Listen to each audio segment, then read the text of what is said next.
มึงสำนีฮอร์อ้าวสวัสดีทุกคนครับไก่เราตัวเยอะงอนเอาเครื่องเชียร์เปิงปลาโนงไก่น้างอนเอาก็เปิงแขวนโลๆเราตัวก่อนนะฮอร์แกบแล้วนะเชียร์ก็จีแย่นับลุงโมแต่ก่อนหมูใหญ่ๆนะตอนที่เหนียวก็ชุนแกลบแล้วนะเพียวอุ่นเบอร์นะเราเชียร์เพียวอุ่นที่สแลกคงอยู่นะเหนียวก็แกนนก็เก่าเราตัวแหน่นะแปะเดนิโกลนนุกวานนะแต่แปลงนะแต่ดึงเซมนะไก่ต่อเครื่องเชียร์ก็มุจอนงเหนียวก็เลยข้อมาข้อเราตัวเยอะแขวะเจ็บก็ไม่กล้าเลยลุยนะโอ้เขาลุยมันข้อมาก็สดจำหลังนะ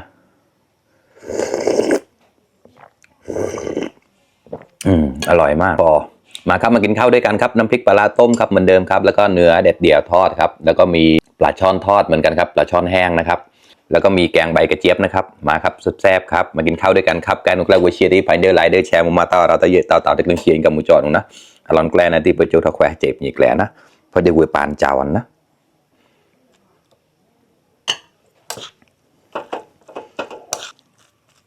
ไก่ต่อที่จุดรักแกน้อง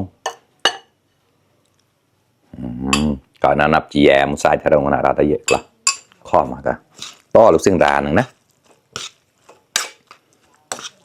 เจ้าเท่าไรเราตะก็มาหลายต่อมีต่อเด็กเหล่าอย่างเงี้ยล่ะ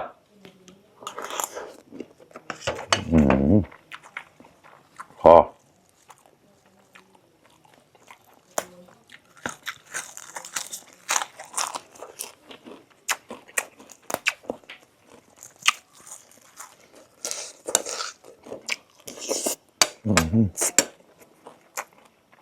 หมูเซมกกสิลูกสมอไก่นะหัวเตะราคาเมนนะจังเก่าเนี่ย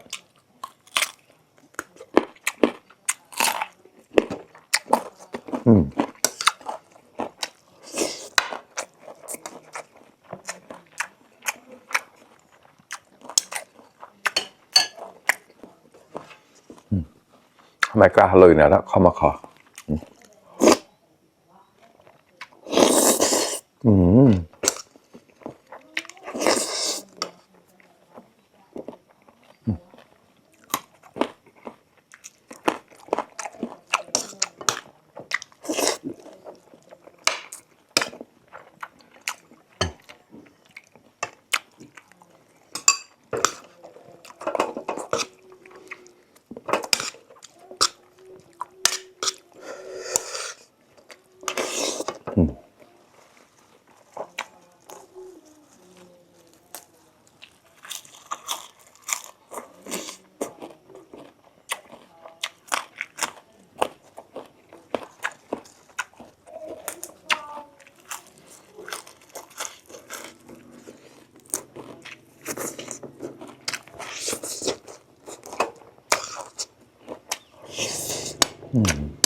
แน่นอน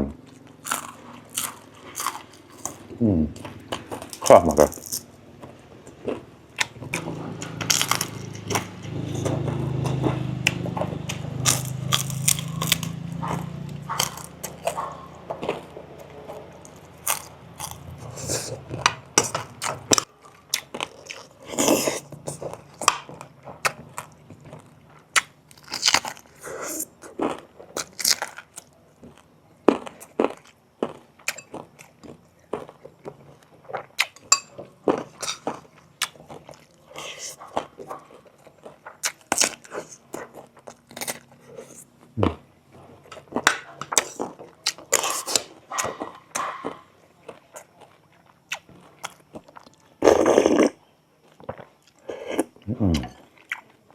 ข้อมากันอะไรอร่อยมากครับ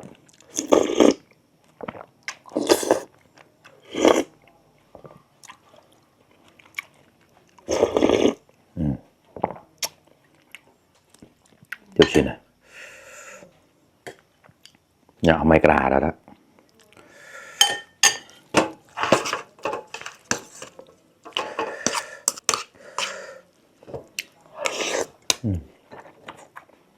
ผิวเนื้อเด็ดๆทอดครับ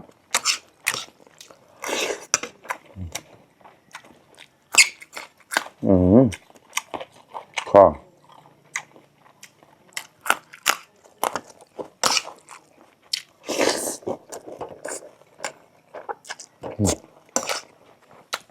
มากรา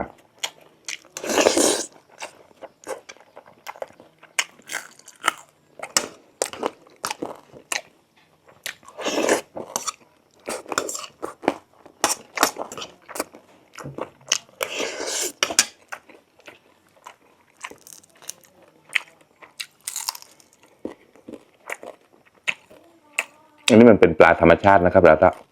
ประมาณกลายได้ไวนะจะนนบุยเพียงข้ามา